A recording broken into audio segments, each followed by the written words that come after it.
Okay, this is a question from Drutter, and his question is, what can we do to stop the silver manipulation? And basically, my answer is, I don't want to stop the silver manipulation. I want them to manipulate this thing until they're, I want them to do every last thing that they can. Because if we stop, the sooner we stop the manipulation, the lower the bounce will be. The longer the manipulation goes, if you're manipulating something, right now there's increasing demand, but they're holding the price down, which helps to increase demand because it's still cheap, and there's less mine supply.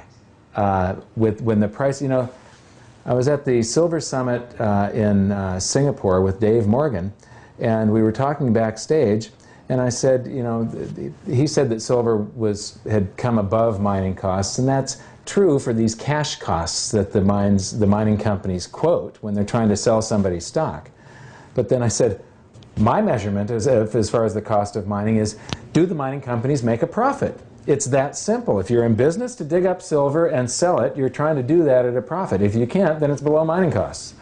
And out of all the mining companies, there were only two that he could identify, and only one is actually a silver producer. The other one does silver recycling and so on.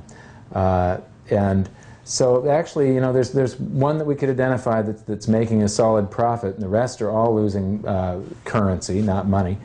They're digging up money and they're trying to sell it for currency, and they're doing it at a loss. It amazes me.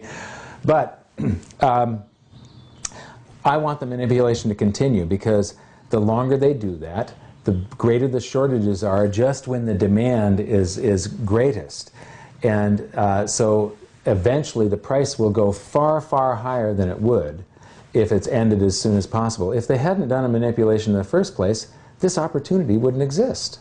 So you've got to be grateful for the manipulation. Second, he said, many people are developing an addiction to silver. They like to fondle it, and they just love buying it, and they can't stop. And to that, I want to say two things. First of all, I don't have an addiction to silver. I have an attraction to silver that is happening right now because of the portion of the cycle we're in. What I'm interested in is how to increase my wealth, my purchasing power, basically my financial well-being.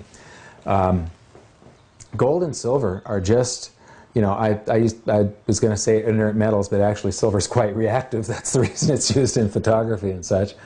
But they're just dumb metals. They don't do anything, and, for you just having them in lumps and bars and coins and stuff.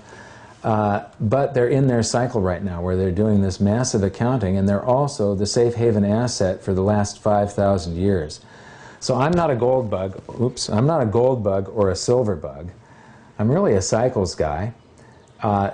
Silver, I believe, is the best way to get a whole bunch of cash flow real estate or high dividend yield stocks or something that is creating income every single month. What you eventually want is cash flow.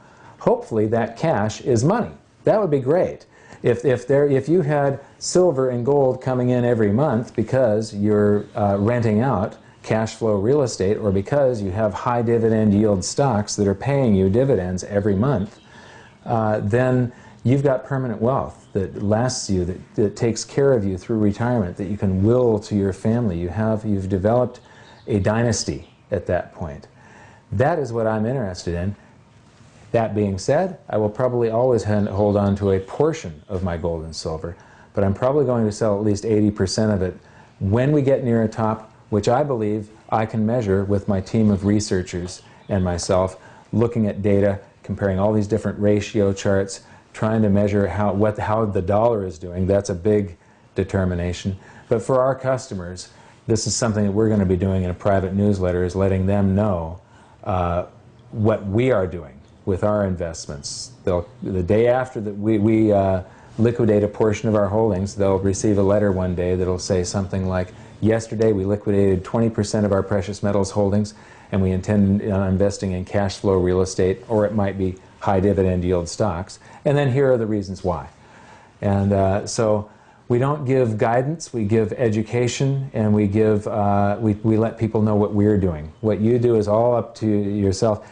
And as far as this addiction and its, the being addicted to silver and the symptoms that are created from that, I believe they make a cream for that. So, that's it for now. I'll talk with you later. Bye.